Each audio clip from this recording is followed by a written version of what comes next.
Mi nombre es Pedro Clavería, lugar de residencia Madrid. Comencé siendo el CEO, conocía pues, a Mark Zuckerberg y entonces empecé a trabajar en Twenty. Me fichó el fondo alemán Rocket Internet. Jo, tío, es que has estado en momentos muy guapos, ¿eh? Me contrataron, creo que fue en marzo, y me despidieron en abril. Después de 8 años desde la fundación de Playtomic, lidero el departamento de estrategia. El desgaste que supone crear una empresa desde cero es muy duro. 65 países, 30 millones de euros al mes en reservas, 1,5 millones de usuarios, empezar ya a dar Hola a beneficios todos, y bienvenidos a a... una nueva edición de los Zero Bullshit Talks, nuestro videopodcast colaborativo en el que entrevistamos a gente interesante del ecosistema de emprendimiento. Y hoy tenemos a un invitado al que le tenía muchas ganas por tema casi personal, que es Pedro Clavería, cofundador y ex CEO y actualmente Chief Strategy Officer de Playtomic. Y le tenía muchas ganas porque yo soy usuario heavy user de Playtomic. Soy jugador de pádel, me gusta mucho el pádel y es una aplicación que descubrí hace ya bastante tiempo, así que tenía muchas ganas de conocerle porque además de que están creciendo como la espuma, pues creo que tienen una estrategia muy chula de crecimiento y un producto magnífico, así que era obligado intentar que Pedro estuviera y con su amabilidad, pues aquí le tenemos hoy. Pedro, bienvenido. Muchas gracias, buenas tardes y qué honor, porque hemos hecho la aplicación para ti y para otros cientos de miles de usuarios que disfrutan jugando, así que encantado también de escuchar lo que dices. Yo te aseguro que la disfruto. A veces tiene problemitas, también te lo digo, pero bueno, esos son Sí, temas sí, sí. menores. Sabes lo que pasa con el producto, ¿no? Los productos digitales ya sabemos cómo son, pero de verdad que a mí me ha dado mucha alegría, te lo digo en serio, ¿eh? O sea, soy muy fan. Qué Pero bien. soy casi más fan desde el punto de vista empresarial. Entonces, lo que vamos a hacer, vamos a empezar, si te parece, ya con la entrevista, que necesito que me digas tu nombre y apellidos y tu lugar de residencia. Mi nombre es Pedro Clavería, lugar de residencia Madrid. ¿Qué estudiaste, Pedro? Eh, en la Universidad Administración y Dirección de Empresas y en primaria, secundaria, colegio público, instituto creo que se llamaba Ciencias, ¿no? El bachillerato. Ah, o sea, que tú también eres de colegio público, como yo. Hombre, Qué bueno. claro, de lo que No, tocaba. no, me encanta. Tampoco Sí, sí, sí, había no, no. dónde elegir. Yo soy muy fan, o sea, yo soy un producto de la escuela pública, o sea, que siempre la defiendo mucho. Oye, y ahora cuéntanos a qué te dedicas para los que no te conocen. ¿Qué haces exactamente ahora? Pues ahora, después de 8 años desde la fundación de Playtomic, lidero el departamento de estrategia, que soy yo solo, y solicito recursos a otros departamentos, por lo que soy mi propio jefe.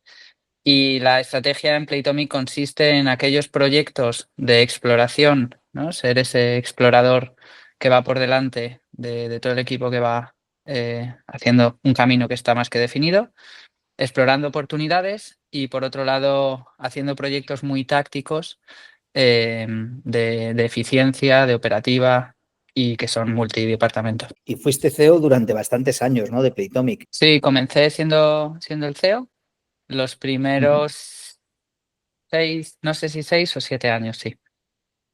ujú. O sea, que es un poco el típico caso, corrígeme si me equivoco, porque no conozco la historia bien, ¿no? Pero es el típico caso de CEO que crea o cofunda la compañía, la lidera, la lleva a un estadio X y cuando llega un momento ya de escalado internacional a lo bestia, da un paso al lado, no hacia atrás, sino al lado, ¿no? Y deja que otras personas tomen el liderazgo de la operación y del día a día para centrarse más en lo divertido, ¿no? ¿Es así? Correcto. No sé si, o sea, para mí es divertido, súper divertido la primera parte, que es el crear. No sé si es divertido el optimizar la estructura de pagos o la estructura fiscal de la empresa, pero sobre todo estoy totalmente de acuerdo contigo en dar un paso al lado para dejar que venga el equipo que de verdad es el que más empuje tiene en la fase de scale up, porque yo soy un perfil creador y al final estoy aprendiendo mucho del equipo que lleva a día de hoy la empresa. Claro, eso es cada vez más habitual, ¿no? Según se ha ido profesionalizando el sector, vemos que muchas personas hacemos esto, es decir, somos buenos creando, somos conscientes de nuestras limitaciones a la hora de escalar y en esa fase de eficientar la compañía para llevarla al máximo nivel de rentabilidad y en ese momento pues es habitual ese paso. Así que vamos, te admiro por haberlo hecho porque creo que es la decisión correcta en muchos casos. Yo lo hago igual, ¿eh? O sea, yo también soy bueno creando, pero la otra parte creo que no soy especialmente bueno en esa parte de eficiencia y prefiero que lo hagan otros y yo quedarme al margen y dedicarme a otras cosas, a veces incluso dejar las compañías y que otros las lideren, ¿eh? O sea que muy bien Sí, por lo totalmente. que... Ahora visto desde la perspectiva, ha sido una decisión súper buena. Y también hay un Claro. factor que yo creo que condiciona mucho y es el desgaste que supone crear una empresa desde cero, pasar una pandemia con una empresa, muchas contrataciones, muchos despidos. Y al final pasar el testigo en esa carrera de relevos es seguramente lo mejor para la empresa. Claro, es verdad, tío, porque a vosotros la pandemia os tuvo que dar muy duro, ¿no? Bueno, es como a todos los negocios que se dedican a actividades sociales, ¿no? De personas Claro. en recintos físicos, pues el negocio se baja a cero, Sí, sí, sin yo lo tener sufrí, expectativas de qué ocurre. claro, yo lo sufrí en carne propia porque entré, no era mi empresa, pero entré como CEO de Erasmusu, que se dedica a movilidad estudiantil, Sí, la alquiler de conozco. pisos Erasmus. Pues imagínate también, entré con una compañía que tenía 30 empleados en ERTE y la facturación estaba en niveles, pues eso, prácticamente de cero. Una cosa muy loca. Pero bueno, o Sí, sea que tú lo viviste y tuviste, imagino, que hacer ERTE, toda la película, ¿no? Lo habitual. sí. Madre mía. Bueno, retomemos otra vez, vamos con el segundo bloque de preguntas que se centra un poco en tu historia como emprendedor, ¿no? Y antes de emprender, antes de ser cofundador de Playtomic, ¿qué habías hecho? Pues en la carrera emprendí de aquella manera, ganando concursos de redes sociales, de concursos en general, que me llevaron a ganar bastantes premios muy exóticos, como un curso en Silicon Valley en el que conocí pues a Mark Zuckerberg o a Félix, que luego fue mi mentor, ¿no? En 20. Ganar Ujú. un viaje a la vuelta al mundo, que yo creo que es de las cosas que más me ha cambiado, que me lo pagó una empresa de bebidas. Y ese fue mi emprendimiento durante la carrera. Luego, gracias a esos concursos, iba escalando niveles en el videojuego y conociendo gente más interesante. Y entonces empecé a trabajar en Twenty, rodeado de ingenieros. Era la primera vez que tenía contacto con ingenieros informáticos y vi clarísimo el potencial de esa gente. Entonces me acerqué mucho a los ingenieros, me apoyé en ellos para aprender cosas básicas. Conociendo Excel, pues sabes un poco de semiprogramación. Y luego me fichó el fondo alemán Rocket Internet, que para mí ha sido como el servicio de la mili en el emprendimiento. Jo, tío, es que has estado en momentos muy guapos, ¿eh? O sea, Twenty en aquella época de crecimiento loquísimo. Yo recuerdo Twenty que a mí me contaba Ícaro Moyano, que entonces llevaba la comunicación, yo que le conozco bastante a Sí, Ícaro, y me contaba los números de Twenty y yo decía, es imposible, no puede ser. sí. Me decía, tío, Era más Miguel, grande que compramos una Google, servidor todas las semanas. Sí, sí, sí, sí. era más grande que Era Google, brutal. Facebook ni existía y Ujú. era una penetración en la población total de España brutal. Sí, sí. Y luego te vas a Rocket Internet, que eso tiene que ser en aquel momento, además, donde prácticamente, no sé si el primero, pero de los primeros Venture Builders y con un nivel de ambición brutal en aquel momento, ¿no? Sí, bueno, me contrataron, creo que fue en marzo y me despidieron en abril, pero me contrataron luego en Alemania al día siguiente porque viví lo que es el mundo del venture. Se abrieron oficinas de España, contrataron un súper talento, unos compañeros de trabajo que yo tenía el síndrome del impostor, ¿no? De qué hago yo aquí con toda esta gente tan inteligente. Y a las 2 semanas, porque las noticias eran malas sobre el mercado español y demás, deciden cerrar la oficina y toda esa gente sin trabajo. Yo tuve suerte que me fui a Berlín, a los headquarters y luego a Colombia. Compañeros míos se fueron a Nigeria, a Filipinas, a donde había trabajo de Rocket. Madre mía, qué locura, tío. Pero bueno, como escuela, desde luego, Ferran. tuvo que ser apasionante. Claro, la siguiente pregunta que tenía en la lista, que es una lista de preguntas más o menos cerradas que hago para todo el mundo, es ¿por qué decidiste emprender? Pero te iba a decir que no es necesario, pero casi que sí, porque una cosa es que tuvieras la oportunidad, pero tú ya tenías ese afán emprendedor, estudiaste empresariales, o sea, tú ya venías de familia emprendedora o ¿de dónde te No, surge ese interés? mi padre trabajó toda la vida, mi padre el único de su familia con carrera universitaria, que se la financió em, con becas y demás. Mi Ujú. madre, y trabajó mi padre toda la vida para IBM, se murió un día antes de jubilarse. Y, Ostras. y mi madre, funcionaria del Estado y madre, vamos, todoterreno, cuidando de la casa y de todo lo que hiciese falta. Te diría que empecé la carrera pensando que quería ser, yo hice SIC y aspiraba a ser director de marketing de una multinacional, Ujú. pero gracias a esas oportunidades que tuve de conocer un mundo desconocido para mí, que era el de los emprendedores, me di cuenta de dos cosas: libertad de decisión, rapidez en libertad económica o financiera y sobre todo oportunidad de transformar problemas en negocios y transformar el mundo en un sitio mejor. Qué bueno. Oye, vamos a centrarnos un poco ahora en la fase Playtomic, en los inicios, ¿no? ¿Quiénes eran tus socios de Playtomic y cómo los conociste? Bueno, conocí a Félix cuando trabajé en Twenty y ahí nuestra relación era pues más de ocio, no era amistad como tal, porque él tenía sus amigos y yo era más pequeño, pero nuestra relación era jugar al ping-pong en la mesa que teníamos en la planta cuarta de Plaza Las Cortes, jugar al ping-pong y acompañar a aquellos planes que a otra gente le daba pereza, como pues ir a la primera fila a escuchar en esas ponencias en las que hablaban de Twenty, tanto a Félix como a Alejandro Vázquez Guillén, director comercial. Para mí eso era, iba con una libreta, ¿no? Y eso que trabajaba en Twenty. De ahí le conocí y, y bueno, él veía un poco mis pasos en Rocket Internet porque tuve suerte, hice cosas muy bien y me fui haciendo hueco en una, una red de profesionales que te diría que está el top 1% del talento de universidades de renombre del mundo. Y él me Ujú. iba inyectando mucho ese veneno de, oye, en Rocket sí eres emprendedor, pero no eres emprendedor. Es decir, un ejemplo de emprendimiento en Rocket fue Ya. cuando montamos Global Savings Group, que fue mi última participada.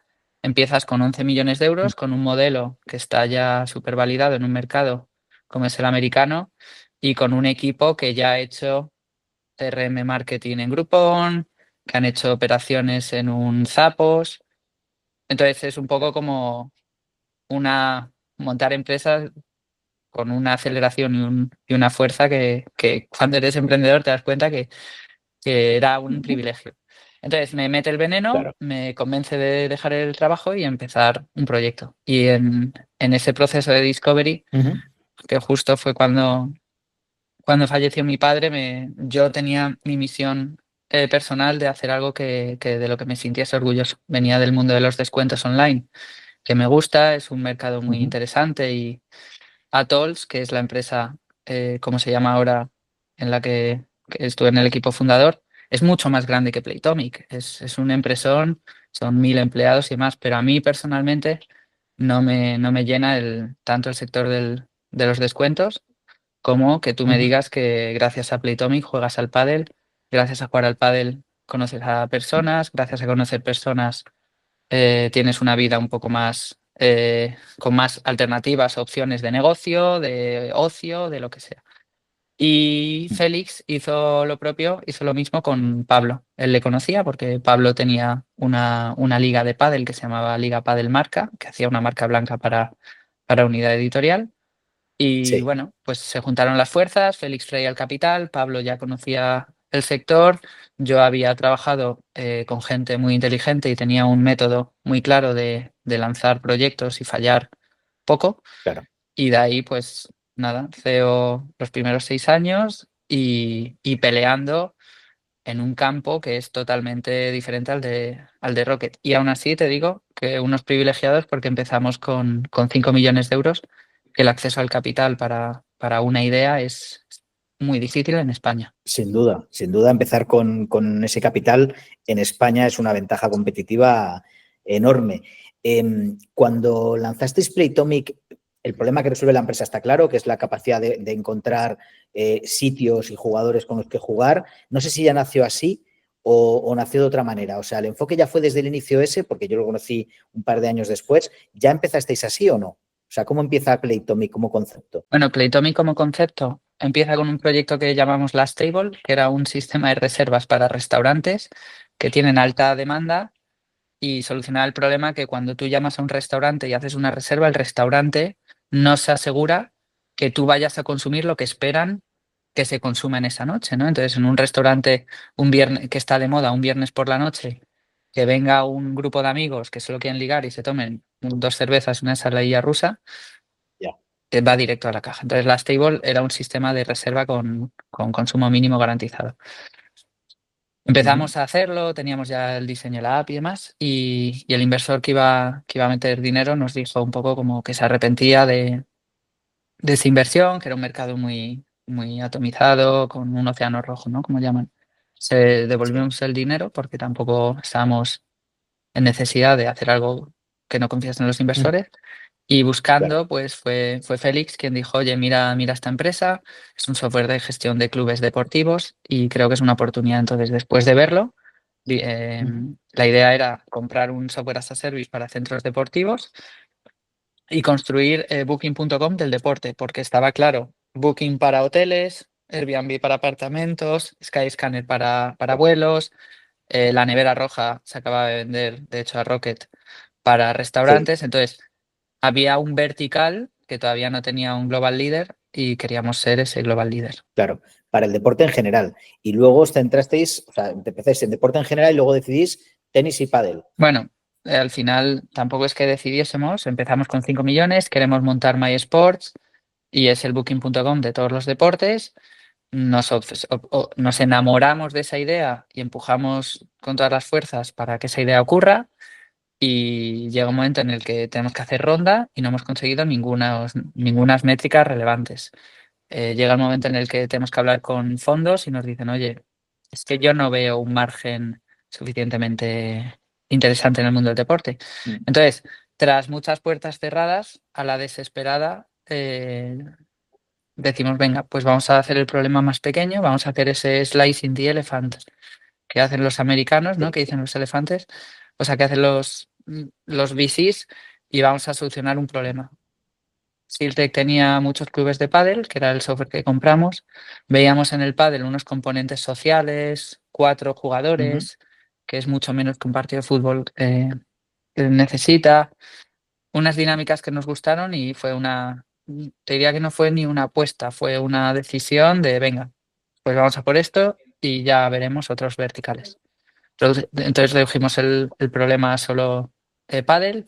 La aplicación ahí se llama MyPaddle y aunque Ujú. teníamos la idea de hacerlo más grande y por eso pusimos el nombre de Playtomic, intentamos hacerlo más grande, ese fue el día que nació lo que a día de hoy es la de Playtomic. Qué bueno, tío. Al final, siempre, macho, la puñetera realidad nos dice que puedes hacer todos los análisis que quieras, tener todos los métodos que quieras. Al final, céntrate en un nicho, resuelve un problema y lo demás llegará, tío.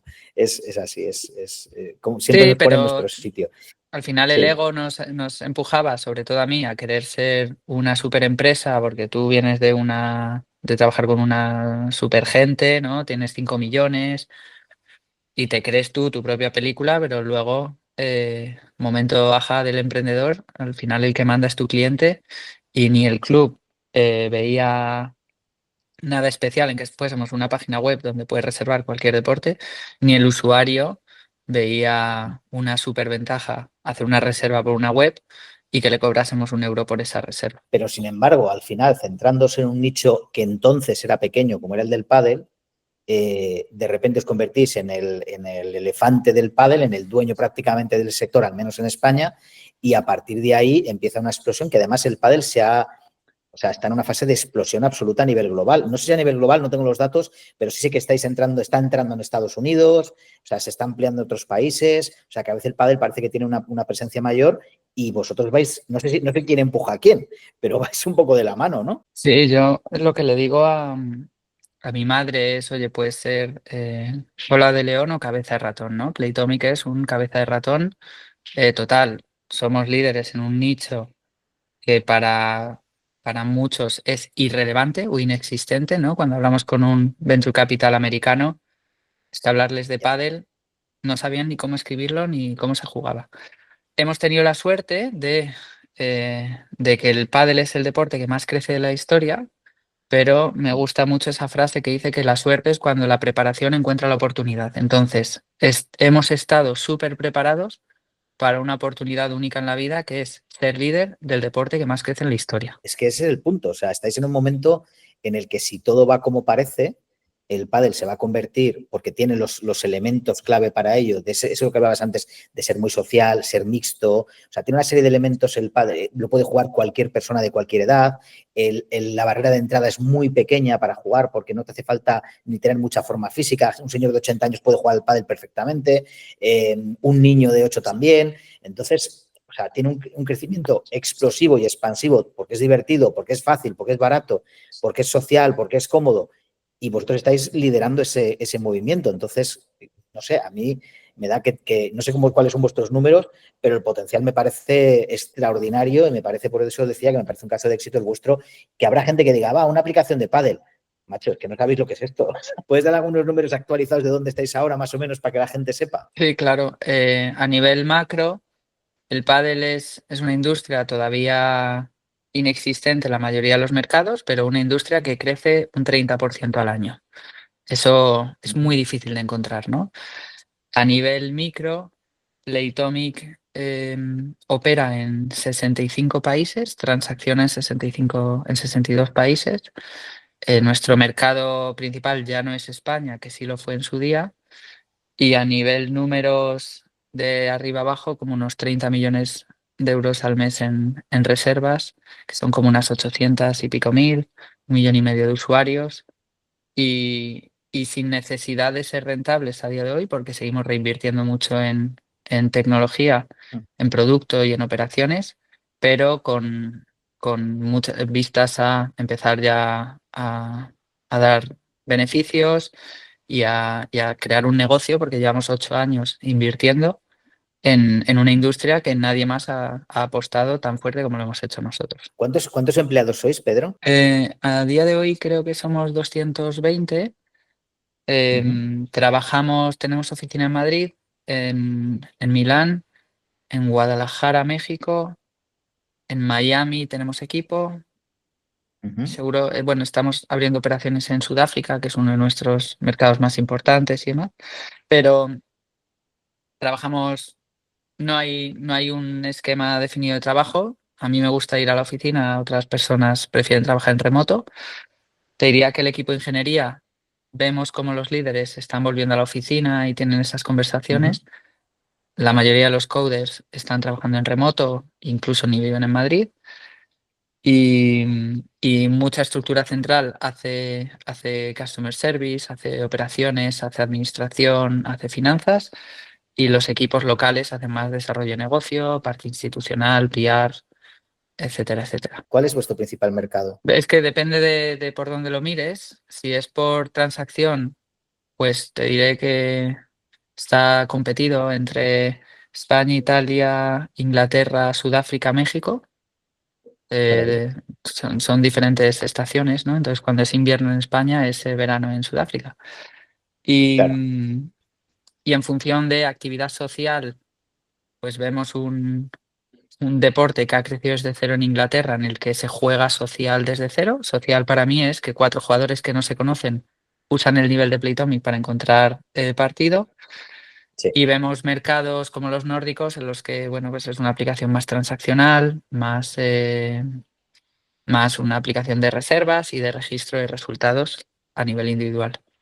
Entonces, dependiendo, si vemos por volumen de transacción puede ser un sitio, si es por actividad social puede ser otro. Y oye, mencionas que estáis en un montón de países, vuestro crecimiento, corrígeme si me equivoco, tengo entendido que no ha sido orgánico, ha sido inorgánico, es decir, ha sido a base de compras, de fusiones y adquisiciones. Habéis ido comprando a otros players, al player principal, entiendo, en otros mercados y luego los habéis integrado con vuestra marca, los mantenéis independientes, ¿cómo funciona? Bueno, el modelo de negocio, para explicar ahora la estrategia inorgánica, el modelo de negocio es vender un software as a service a un club deportivo. Cuando el club empieza a usar el programa, promueve el uso de Playtomic y al usar sus usuarios la aplicación de Playtomic, como encuentran más funcionalidad más allá de la reserva, se convierte en un hub social, en una mini comunidad, que el fin último y en el que todos ganamos es que la gente juega más, ¿no? Hay dos objetivos, que más gente juegue y que la gente juegue más. Funcionalidades no solo sociales para jugar con gente desconocida, sino dividir el pago, poder ver toda la información de la reserva y demás. Hay mercados en los que cuando te encuentras con un competidor que ya vende un programa de gestión a un club deportivo, y los clubes deportivos no conocen el potencial de ese fin último, que es la comunidad, sale más barato integrar el equipo con una compra, ya sea con dinero o con canje de acciones, y meterlo dentro de este hub o esta holding global que es Playtomic. Para que eso sea un éxito, tenemos que migrar los clubes de usar el programa que vienen usando a Playtomic. Entonces, el primer paso es analizas la distancia entre los dos productos que el club usa, desarrollas aquello que es fundamental para que sea un upgrade, no sea una migración, sino sea un upgrade a un mejor programa, y migras. Y ahí empieza la magia. Esa es la estructura inorgánica y hemos hecho compras en Italia, hemos hecho compras en Portugal, hemos hecho compras en Suiza, en Estados Unidos, en Finlandia. Hemos hecho 14 compras de competidores. Sin embargo, te diré que gran parte del crecimiento de Playtomic es orgánico. Son clubes que hoy no existen y mañana se abrirán, que como Playtomic ya es el referente global, no en la gestión de clubes, que lo somos, pero sobre todo es la marca referente global del pádel. Entonces, un emprendedor que ha invertido 4 millones en abrir un club nuevo en Miami, pues mira las opciones que hay en el mercado, encuentra Playtomic y la diferencia con con cualquier competidor local con los que he comentado es muy grande, porque al final nosotros llevamos 8 años de desarrollo, un equipo de ingeniería, a lo mejor 100 personas, y nos encontramos contra partners locales, que era el sobrino del dueño de un club, que es ingeniero informático y que ha hecho un programa muy sencillito de gestión de las reservas y de base de datos de usuarios. Bueno, tenéis un efecto de red clarísimo. O sea, a mí me parece evidente porque toda la parte social que tiene es, o sea, por una parte está la parte social, por otra parte está la parte de los clubes. Entonces, al final se retroalimenta, ¿no? Y hace que tengáis un efecto de red súper potente. Sí, Es verdad que en zonas, yo que me muevo por distintas zonas de España, porque yo vivo en Madrid, bueno, en la zona de Majadahonda y por ahí, y aquí hay muchísimo movimiento de pádel, aquí todo el mundo está en Playtonic, pero luego, por ejemplo, cuando me voy al pueblo de Galicia, donde tengo una casita, pues allí apenas estáis, apenas hay presencia de Playtonic, pero claro, ¿cuál es el efecto? Que yo cuando voy le digo, oye, tenéis que usar Playtomic, porque joder, es que claro. funciona guay. Entonces, ese efecto de red es lo que yo creo que os hace crecer orgánicamente, perdón, de forma muy eficiente. Pero a mí la estrategia de compra siempre me ha parecido muy inteligente. Creo que pocas empresas españolas lo hacen y me parece que es una oportunidad para muchas para crecer mucho más rápido, siempre y cuando esa compra se haga de forma adecuada, ¿no? Así que mi enhorabuena por esa estrategia. Vamos Gracias. a pasar al tercer bloque de preguntas, Pedro. Muy interesante lo que estás contando. Yo ya conocía mucho, pero es muy interesante para los oyentes, así que genial. Te quería preguntar, en la parte del tercer bloque, es un poco el bloque de los retos, ¿qué fue para ti lo más difícil a la hora de emprender, en este caso, Playtomic? Depende del momento, ¿no? Al principio, el punto cero sería dejar un trabajo, dejar una empresa donde lo tenía todo, ¿no? Fundé esta startup, ya éramos como 300 empleados, tenía muy buen sueldo. En la oficina de Madrid trabajaban mis mejores amigos, mi hermana, todos. Entonces, el tomar esa decisión es muy duro. Yo tuve la suerte, vaya la desgracia, que cuando tienes una tragedia como que se muera tu padre, pues todo te da igual y no valoraba tanto la comodidad. Entonces, un reto dificilísimo en el que entiendo que el 90% de los emprendedores no se atreven porque es un salto al vacío. Segundo reto, Totalmente. conociendo ya la historia, fue monté esto de la stable y sin ningún apego, decir, vale, venga, lo tiramos, vamos a empezar de cero, ¿no? Ese ego free de decir, venga, lo que sea, vamos a por ello. Fue un reto muy grande renunciar a todos los deportes para centrarnos en pádel. Yo personalmente no era jugador de raqueta, entonces no tenía ningún vínculo al pádel o al tenis, igual que tampoco lo tenía al fútbol, al voleibol. Entonces, no dejarme emborrachar por esas métricas que buscas en internet y tragarte tu propio ego y decir, venga, pues voy a ser el niño del pádel, y ya está. Y este negocio pues no va a ser tan grande como puede ser Facebook, como puede ser Airbnb o lo que sea. Esa renuncia cuesta mucho. Y luego retos, cada día te diría que el reto más común de un marketplace que tiene dos lados. ¿Quién es tu cliente? ¿No? ¿Es el club? ¿Es el usuario? Ese balanceo Es súper ambos. arriesgado porque nunca van a estar los dos felices y menos si tienes que cobrar a los dos para pagar las nóminas. Y luego, bueno, Qué pues bueno. a medida que crece la empresa, creo que el mayor reto es la gestión del talento, la gestión de los recursos humanos y la coordinación de inversores y muchos intereses encontrados, muchos mercados. Adquirir empresas es muy bonito, pero también es adquirir founders, adquirir equipos que tenían una idea muy clara de lo que querían hacer. Bueno, pues retos del día a día de la gestión de un negocio. Todo ese legacy tiene que ser difícil de gestionar. Yo creo que un poco lo has mencionado, que probablemente fue centraros en un deporte que además estaba en crecimiento, pero ¿cuál consideras que fue vuestro mayor acierto? Si lo tengo que reducir a uno, te diría que fue el entender cómo el dato puede aportar valor a la industria. Es decir, de una reserva que era suficiente para un club, ¿no? En el que Miguel Ángel hacía la reserva para hoy a las 4 y ya está, el, el tomar una decisión, una apuesta, decir, venga, no queremos que esté solo Miguel Ángel en la reserva, queremos que esté Miguel Ángel y sus tres amigos, queremos nivelarles porque creemos que en el futuro esa información puede ser una industria como tal. Y a día de hoy eso es una industria, que son los partidos abiertos, estos partidos sociales que en Madrid, que es donde tú juegas, es más de 1 de cada 3 partidos que se juegan son abiertos. Yo prácticamente casi todos los que juego son así. Como te decía, para mí ha sido un descubrimiento, es decir, porque es que si no, no podría jugar, porque no tengo amigos aquí con los que practicar pádel, ¿no? O tenemos vidas muy complejas de gestionar nuestras agendas y al final la única forma de hacerlo es con los partidos abiertos. Así que para mí eso es sin duda, para mí un pedazo de servicio. ¿Y cuál consideras que fue vuestro mayor error? Quizá eso que mencionaste al principio de enfocaros en intentar abarcar todos los deportes. Hemos cometido muchos errores, los hemos transformado en aprendizajes, pero si me dices el aprendizaje más caro, te diría que intentar montar un negocio sin saber nada de la industria nos costó mucho dinero. El querer ser el Booking.com del deporte, a mí yo de hace 8 años le diría, ¿y por qué? ¿Y qué tienes tú para... O sea, ¿y por qué vas a cobrar un 20% en la industria del deporte? Porque los restaurantes pagan un 20 o un 25%. Porque yo me enfrentaba a esas conversaciones con los fondos y arrogante de mí decía, no, hay margen, no sé qué, pero no lo hay. El deporte no es una industria como la restauración. Otro aprendizaje muy caro ha sido intentar crecer más rápido de lo que el negocio es capaz de crecer. Yo venía del mundo Rocket, contratamos gente súper buena, les sacamos de sus trabajos y a los 6 meses tuvimos que despedirles, a amigos, eh, porque el negocio no crecía como tenía que crecer y teníamos que reducir gastos.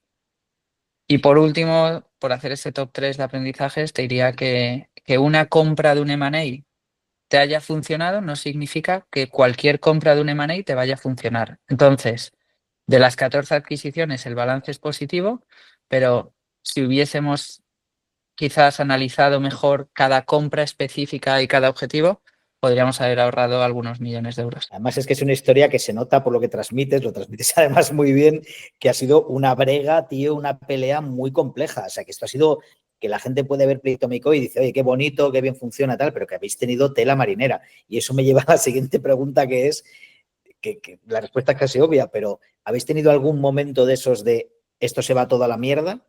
Imagino que muchos, por lo que cuentas. Sí, te diría que hemos tenido 3 momentos de no tenemos dinero, ¿no? Yo me acuerdo de la pandemia, estaba empezando con mi mujer, Gabriela, y yo normalizaba el pedirle a mi madre dinero.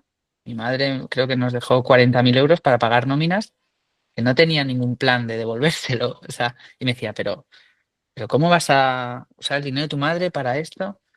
Que posiblemente eran gran parte de los ahorros de mi madre, porque no, en la familia no tenemos esos recursos que puede tener otras personas. Pero sí, como 3 roturas de caja y ver cómo un mercado que era nuestro principal mercado, Suecia, donde ya teníamos un 25% del mercado, por una mala decisión que la tenemos súper identificada, perdimos el mercado entero. Que eso cuando estás levantando inversión, cuando eres una empresa española que demuestras internacionalización y demás, un mercado que viene creciendo mucho y de repente se te cae, es una historia muy difícil de defender. Tela, Pedro, ¿eh? No me extraña, tío, que te comentaras antes lo de que después de 7 años de duro trabajo hayas decidido hacerte un lado, porque madre mía, las has pasado canutas, tío. Mira, yo las he vivido muy duras también, ¿eh? Me reconozco mucho en las cosas que dices, pero joder, tío, ha sido más duro de lo que yo esperaba, ¿eh? Yo, o sea, a ver, siempre, todas las entrevistas, todo el mundo con el que hablo, todo el mundo al que le pregunto, siempre tiene historias parecidas, pero hostia, las tuyas son heavy, ¿eh? Tienes Bueno, algunas 40.000 euros de tu padre, sí, tío, esas duelen en el alma, tío. ahora lo veo una locura, pero son locuras que en el momento lo ves clarísimo. Era Sí. lo que había que hacer, ¿no? Al final hacemos lo que hay que hacer siempre, ¿no? Eso es lo que pasa. Mm. Oye, tengo una pregunta más para terminar con este bloque de los retos. Sería, porque es verdad que tú venías de una gran escuela, digamos, de emprendimiento que es Rocket Internet, pero cuando te lanzas, digamos que estás un poco más solo, ¿no? La pregunta es, está relacionada con, ¿crees que si hubieras tenido algo más de formación especializada en startups o al menos hubieras tenido alguien que te hubiera acompañado, te hubiera parado los pies en algún momento, te hubiera bajado ese ego que dices que tenías en un momento dado, ¿te hubiera ido a evitar errores o hacer las cosas mejor o crees que no? Que es que, mira, hay que enfrentarse al tema y punto. Los errores siempre se van a cometer.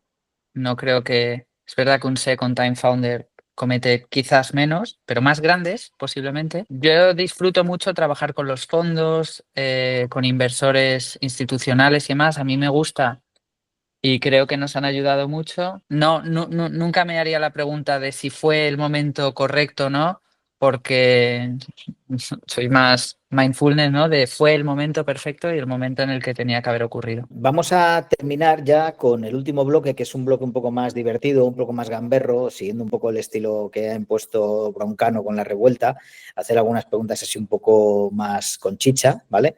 Evidentemente responde a lo que te apetezca y a lo que no, no. La primera pregunta, como mucha de la gente que pasa por aquí ya ha tenido exits previos o tiene empresas muy potentes, pues es ¿cómo andas de dinero en el banco si ya tienes para retirarte o todavía no? ¿O estás pendiente de un futuro exit de Playtomic? ¿O cómo estás en ese sentido? Yo personalmente mantengo todas mis posiciones en Playtomic y en mi otra empresa.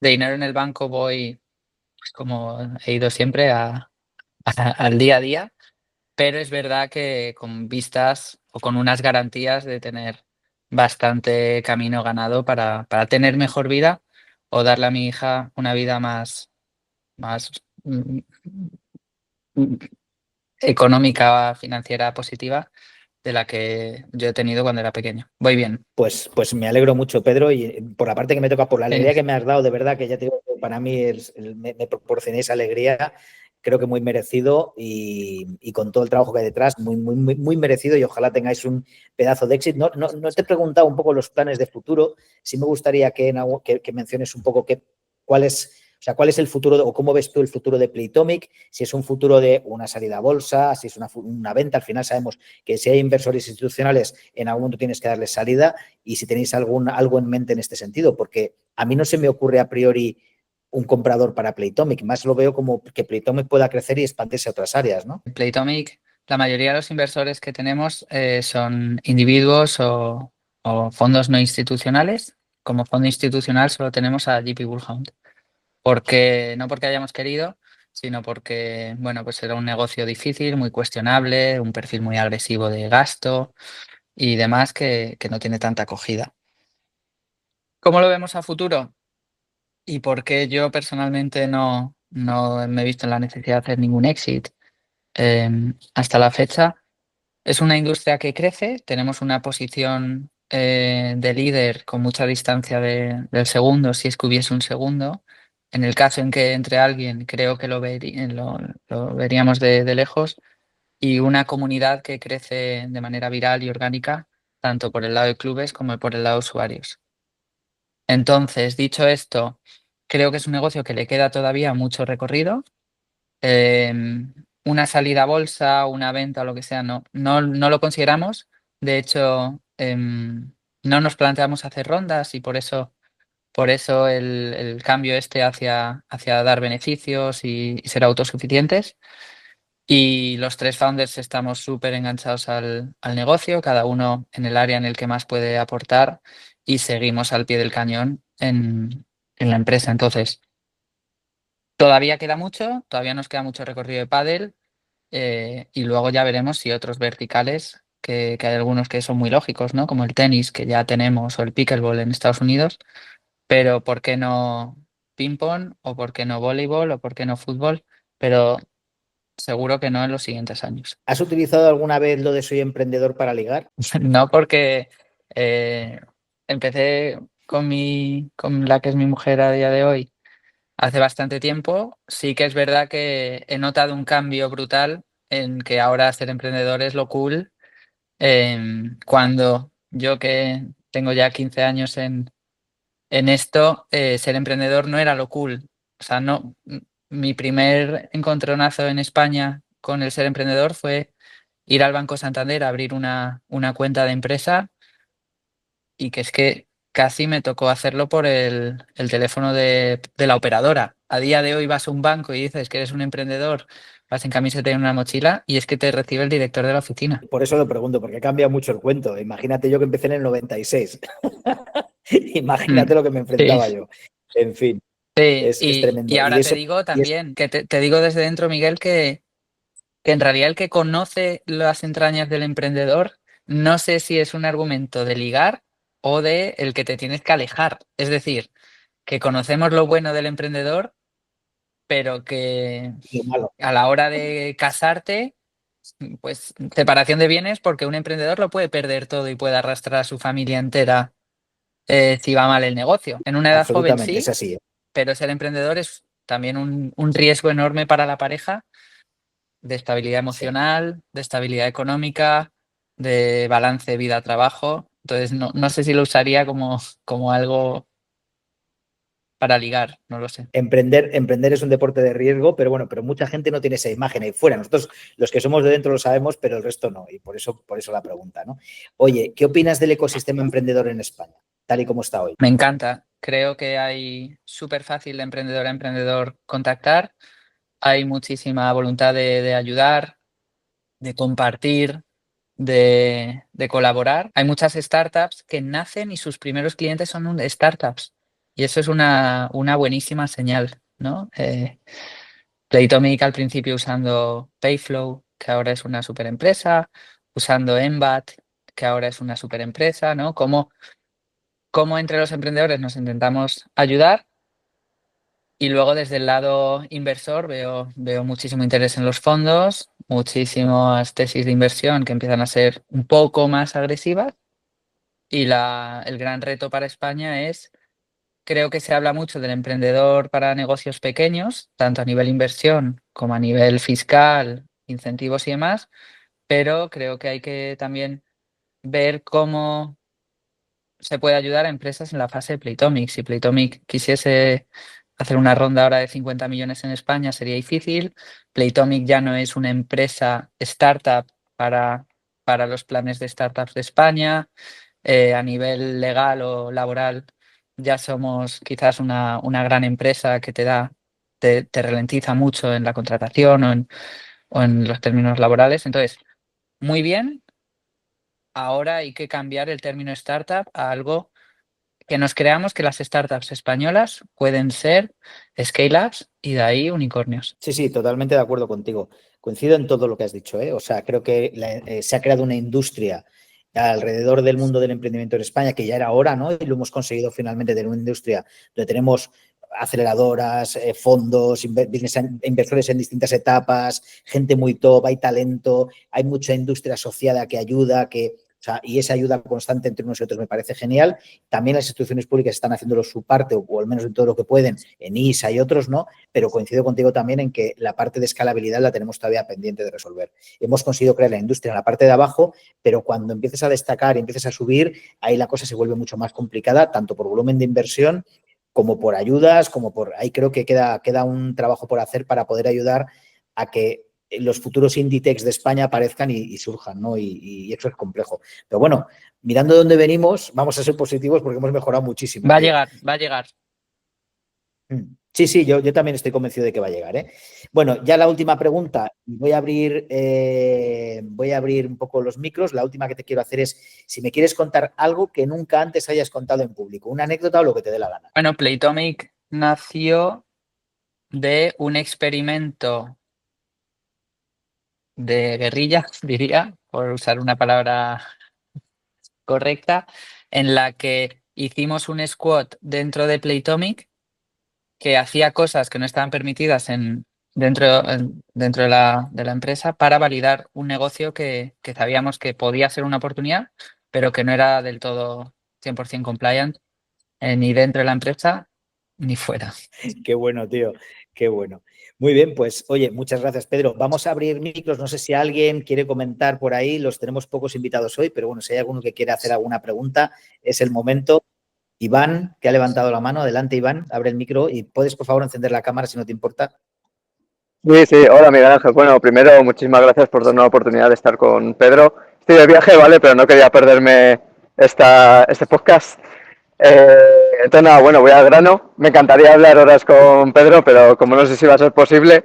eh, Mira, yo soy jugador y entrenador de pádel, y tengo muchas dudas al respecto de la industria y de cómo aplicar la tecnología y el análisis de datos en el sector del pádel. No sé cómo estáis, cómo veis el futuro al respecto de ese tema. Y bueno, por resumir, tengo como 5 o 6 preguntas, pero las resumo básicamente. ¿Cómo ves el tema y esto ya es parte del negocio de Playtomic, el tema de estandarizar el nivel de los jugadores? O sea, ¿habéis recibido peticiones de, oye, necesito que me lo matices más, necesito que sea más estándar? ¿Crees que una herramienta o un servicio aportaría valor a Playtomic? No lo sé. Por resumir todo lo que tengo en la cabeza ahora mismo. Gracias. Sí, no, encantado, Iván, y gracias a ti por las preguntas. La primera sobre el análisis del juego, hemos usado herramientas de lo que se llama Computer Vision, que es básicamente tú le mandas un vídeo a un programa, lo divide por cada frame y va analizando los cambios entre frame y frame de la pelota, del movimiento de la persona, de la biomecánica y demás. Lo hemos hecho para tenis, poco interés, te diría, mucho más que para pádel. Interés me refiero a quién paga la fiesta, ¿no? Los clubes no están dispuestos a pagar por esas cámaras que cuestan mucho, que se mueven, que hay que volver a colocarlas y demás. Y los usuarios no están dispuestos una vez ya sabes tu velocidad de saque o tu porcentaje de aciertos en el segundo saque, pues bueno, bien, pero tampoco pagas por ello. Lo hemos probado en el pádel. Es más difícil el pádel porque la bola bota no solo en el eje X, sino en el Y y el Z. Entonces, para las cámaras es más difícil. Y los jugadores se pueden cambiar, pueden ir vestidos iguales y tú y yo nos podemos parecer mucho. Entonces, la cámara a veces se vuelve loca. Y un poco la misma pregunta. Uno, ¿cómo escalas eso? Habría que instalar mínimo 2 cámaras en todas las pistas. Dos, ¿quién lo quiere pagar? Es verdad que los clubes de pádel ganan más dinero que los clubes de tenis, entonces puede que los clubes y los usuarios bien si se lo regalas y una vez o dos lo usan, nos ha costado validar a aquellos que lo quieren usar en su día a día. Y sobre la segunda pregunta de estandarizar el nivel de Playtomic, te diría que esto fue un experimento que hicimos, el algoritmo a nivel de Playtomic, que fue bastante bien.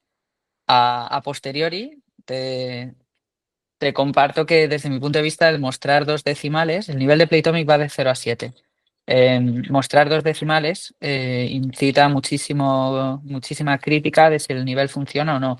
Si yo soy un 3,23 y tú eres un 3,70, pero yo te gano a ti, aunque los dos seamos 3, yo critico el nivel de Playtomic o digo que tu nivel está mal. Dicho esto, el nivel de Playtomic creo que es uno de los assets, de los activos más valiosos que tenemos. Tenemos la comunidad de jugadores de cualquier deporte nivelados más grandes del mundo y ese nivel es la moneda, ¿no? El currency que hablan en la teoría de los marketplaces, con la que podríamos Miguel y yo saber si jugamos o tú y yo. Entonces, mejorable 100%. ¿Hasta qué punto hay que mejorarlo o cuando dices stop en las mejoras? Es muy difícil de determinar porque un nivel nunca va a ser perfecto y si aprendemos de la industria de los videojuegos, que es la que más tiene profesionalizado esto, te diría que cuanto mejor es un algoritmo a nivel, mayor es el volumen de quejas y más fácil es el hackeo, ¿no? de ese sistema. Entonces, bueno, lo valoramos muchísimo en Playtomic, lo promovemos mucho. Perfecto, nunca va a ser. Muchísimas gracias, Pedro. Gracias, Iván. Vamos ahora con la pregunta de Edgar. Bueno, primero de todo, saludarte, que hace a lo mejor un año, ¿no?, que estuvimos hablando por teléfono, no sé si lo recuerdas. Y para mí siempre ha sido, Totalmente. honestamente, nosotros hemos creado el eScore, que mi visión siempre es un Playtomic, pero en mi mercado, en el que yo me muevo, que es la escalada. Y siempre usamos ejemplos que vemos de Playtomic y los programamos por detrás para intentar llegar al mismo nivel que vosotros habéis llegado. Lo único que me gustaría preguntar es, sé que no es tu mercado, pero ¿qué opinas con el crecimiento que se está viendo en la escalada? ¿Crees que estamos enamorados del proyecto? O, ser honesto, o realmente es un boom como lo fue en el pádel en su momento. No sé si lo ves en Madrid, que cada vez tenemos más rocódromos. Sí, Y bueno, me acuerdo perfectamente de nuestra llamada y para todos, Edgar está desarrollando el eScore, que es una plataforma que facilita el acceso a la escalada, tanto para gente que ya escala, conocer gente con quien escalar, como para gente que no conoce la escalada, introducirlo. Entonces, una visión muy parecida, ¿no? El hacer que más gente escale y que la gente escale más. ¿Cómo lo veo? Lo veo que no tengo ni idea. Es que al final cualquier consejo que te diga te engañaría, igual que no tenía ni idea del pádel. Sí que es verdad que a posteriori, cuanto más pequeña es la industria, cuanto más vertical, más fácil va a ser para ti encontrar casos de uso y más fácil es conquistar ese vertical. Hay una tendencia brutal de tener especialistas en cada cosa. Entonces sí que creo que es una oportunidad de negocio enorme. Que vaya a ser, creo que mi consejo a mí mismo de hace 5 años, no hay que preocuparse por cuánto puede valer esa empresa o cómo de grande va a ser, porque da igual todas las vueltas que le des, es que el mercado te lo dirá. Entonces, me parece un súper acierto centrarte en un caso de uso. Me parece un súper acierto centrarte en negocios transaccionales de la escalada, que son esos centros indoor donde tienes que reservar para escalar, y tenéis mucho camino ganado con que ya está más o menos identificado cómo nivelar a los jugadores, y centraros mucho en darle a ese jugador el ver la progresión del nivel, que al final es lo que todos queremos como ser humano, es ver cómo era yo hace un año y si he progresado, me estarás dando un subidón de dopamina brutal. muchas gracias, Pedro. Bueno, Enhorabuena, espero tío. Me encanta volver a Discord. hablar algún día contigo. Gracias por tu pregunta, Edgar. Vamos con Critical Match, que si puedes darnos un nombre prefiero, porque lo de Critical Match suena un poco raro. Sí, hola, es Borja. Ahora os pongo. Bueno, perdona que estoy aquí con mi chiqui, que también ha querido No asistir. pasa nada.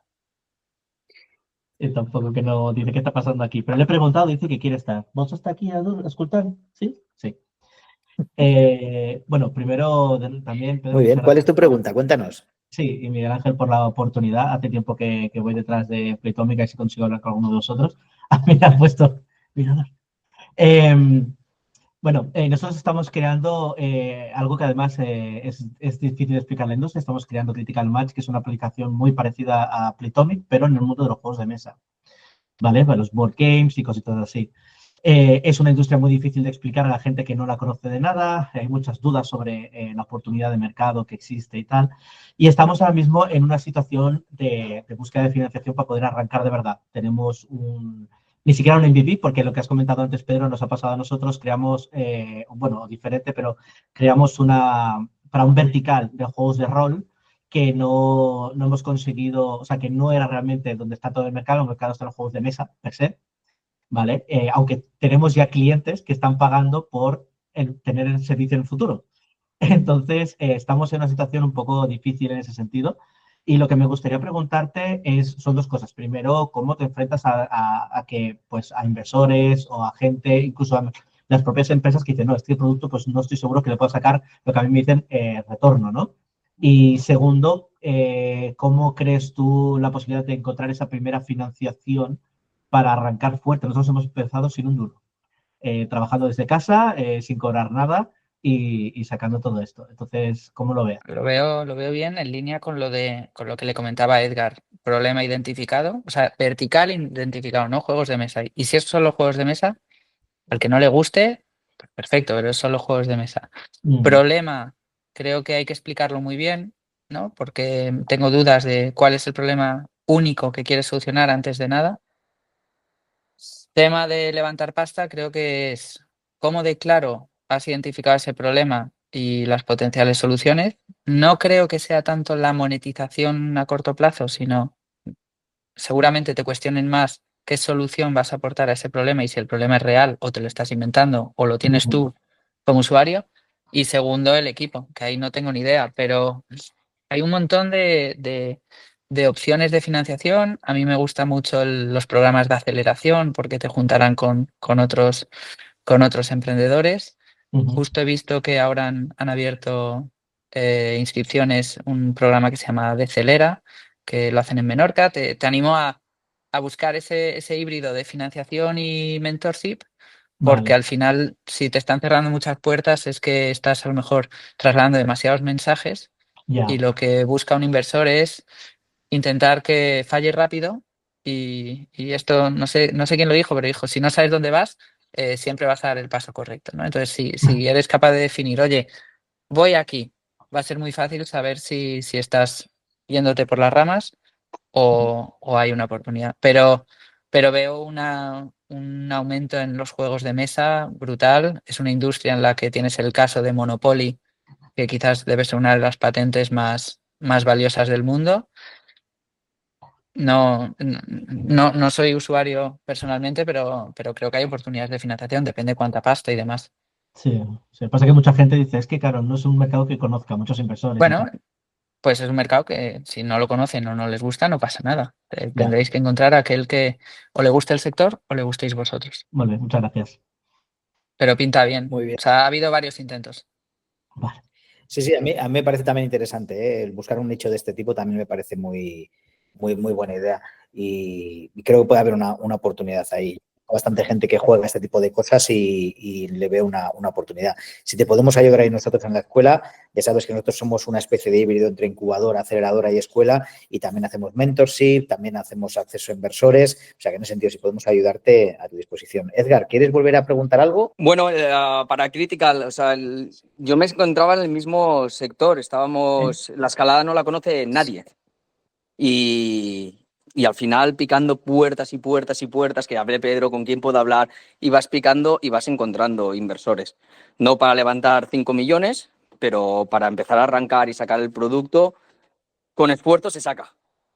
Entonces, bueno, no sé, no me ha llegado el nombre de Critical, pero si nos podemos contactar, yo te puedo dar algún nombre, de a lo mejor de alguien que te podría ayudar. Yo que también he vivido estar en un nicho pequeño, aparentemente, que es el nicho del karaoke en su día, en el año 2007 conseguí levantar 2 millones, pero al final lo que haces es datos, equipo, potencial. A la gente conocer o no conocer el sector le da un poco igual a los inversores, en mi experiencia. Hombre, si lo conocen mejor, ¿no? Pero si no lo conocen, se puede buscar igualmente financiación. La clave está en cómo lo cuentas, qué cuentas, demostrar los datos de mercado que hay ahí y luego que el equipo que hay detrás tenga mucho potencial. Bueno, Pedro, yo creo que ya nos hemos pasado 5 minutos del tiempo. Espero que hayas estado a gusto. Sí, mucho. Encantado de estar aquí. Y enhorabuena por el contenido que hacéis y por las formaciones, porque es un trabajazo fundamental en construir ese ecosistema que hablábamos antes. Esa es la idea, tío, seguir construyendo entre todos, aportando valor y como dicen estas charlas, cero bullshit, ¿no? Intentar ir al grano y aportar valor real y no andar con pajaradas ni con cosas raras. Pedro, muchísimas gracias de verdad por este tiempo, por este ratito, por los aprendizajes y esta es tu casa, cuando quieres aquí estamos, ¿vale? Gracias a ti, a todos los que están viendo ahora y los que verán a futuro este vídeo. Encantado de haber compartido la historia de Playtomic y espero que haya servido de algo. Ha sido muy interesante. Un abrazo, gracias a todos, nos vemos pronto con otra nueva edición.